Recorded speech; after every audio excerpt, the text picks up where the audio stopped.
Alrighty, last video for this particular chapter, and we're now getting to that fifth way to affect the rate of a reaction, and that's by using a catalyst. If you remember when we talked about those 5 ways, I said we'll get to that catalyst a little bit later on in the chapter, so just hang on. Well, we're there now.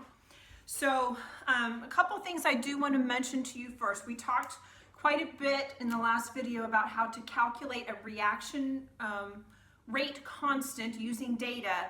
And just a couple of small things I want to point out about that is that your rate constant is going to increase as your temperature goes up. And that probably makes sense to you because we already said one way to get a reaction to happen faster is to increase the temperature. And so if the temperature goes up, the rate constant is going to go up as well. We've also talked about activation energy in the last chapter. The activation energy, you'll recall, is the amount of energy that is required to get a reaction to get started. And what's going to happen here is that the reaction rate is actually going to go down as the amount of activation energy required for that reaction goes up. Again, if you think through that, hopefully that will make sense, because the more activation energy that is required, the harder it's going to be to get a reaction to take place. And so that means that the reaction rate will go down, so therefore the reaction rate constant will go down as well. One other thing to recall is that when we've done all of our stoichiometry calculations before, and we say if you've got this much reactant and you put it together, how much product should you end up with? Well, there is one small thing that we kind of didn't tell you when we went through all that, and that's that in the real world, reactions never actually get finished. The rate gets slower and slower and slower as you use up all of your reactants. And again, if you think about that in terms of the collision theory, that should make sense.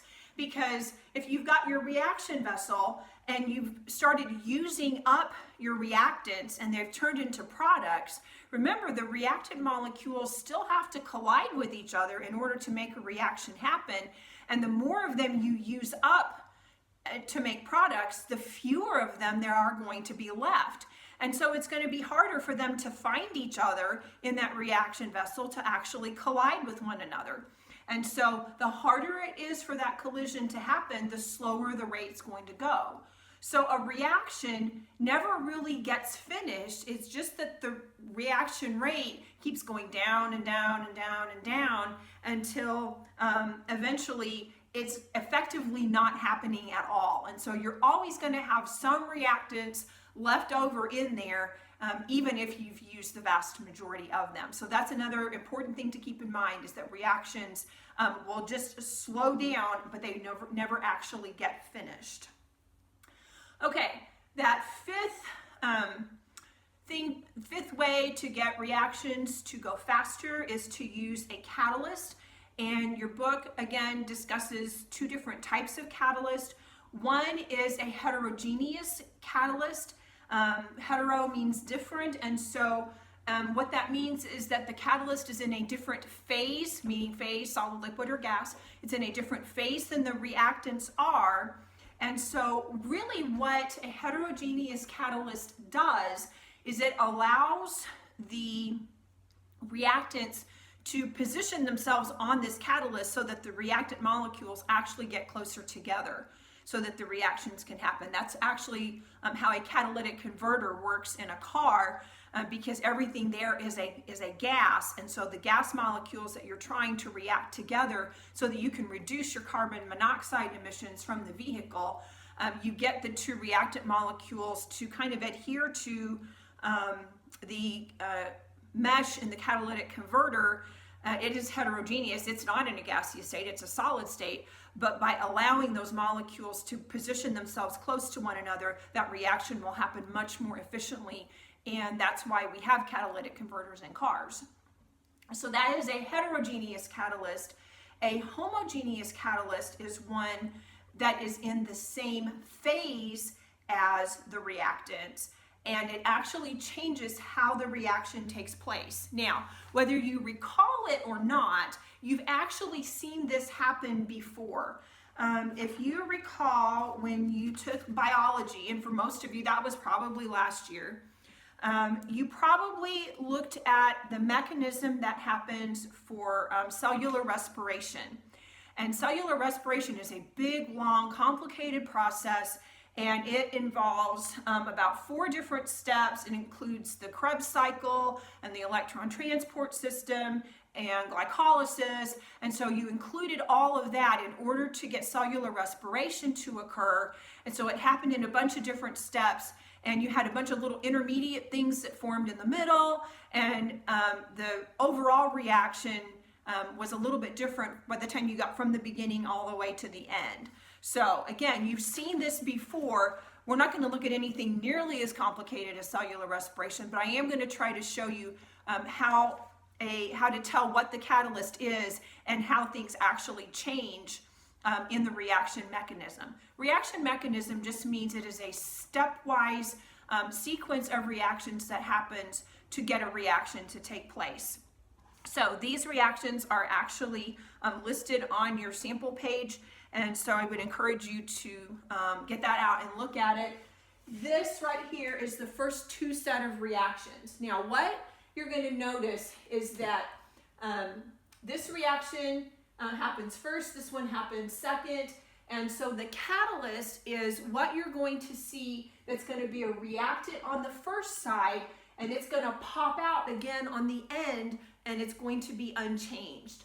So in this reaction, what you can see is that I have 2 NOs here, and I have 2 NOs that have popped out on the other side.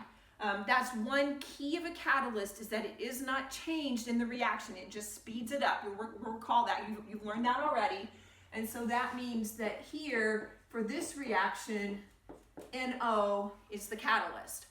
Now, what's true of a catalyst, especially we're talking about a homogeneous catalyst, is that it's going to make like an intermediate that actually is going to then turn around and get used up. So here, this catalyst reacts with oxygen to make NO2, and then this NO2 in the next step gets used up to finish up the reaction. So this NO2 that's formed here is used up over here. So once I kind of analyze these this way, I can look at what the overall reaction would be, and that's O2 plus 2 SO2, because both of those are on the reactant side, and what it makes is 2 SO3. And if you check that, you can see that it does balance. So why would you go through this? Well, because this reaction is not going to happen very quickly or very efficiently by itself, but when you throw this in here, it makes the reaction occur much more efficiently, causes the collisions to be much more effective than you would if you were just trying to do this, okay? So now let's look at the second step here now, or the second set of equations now. Can you look at that and figure out what the catalyst would be in this reaction?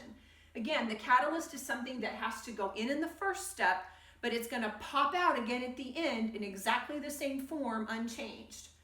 Well, hopefully you can see that I have 2 I minuses here, and they pop out again here at the end in exactly the same form. So the I minus is the catalyst in this reaction, okay? Is there anything that is an intermediate step here? Well, if I look at what's produced over here and what's used up in the next step, you'll see that I have 2 IO minuses here, and I have 2 IO minuses down here. So since it's produced here and it's used up there, I can cross it out, and that makes my overall reaction 2H2O2, which is hydrogen peroxide, will break down into 2H2O plus O2. And again, this is probably something you're familiar with. Hydrogen peroxide, if you just have it sitting on your bathroom shelf, does not break down quickly, but it does do so eventually. So if you want it to break down at a more quick rate, then you're going to have to add a catalyst to make that happen. So in today's assignment, you will get some practice determining catalysts and overall reactions.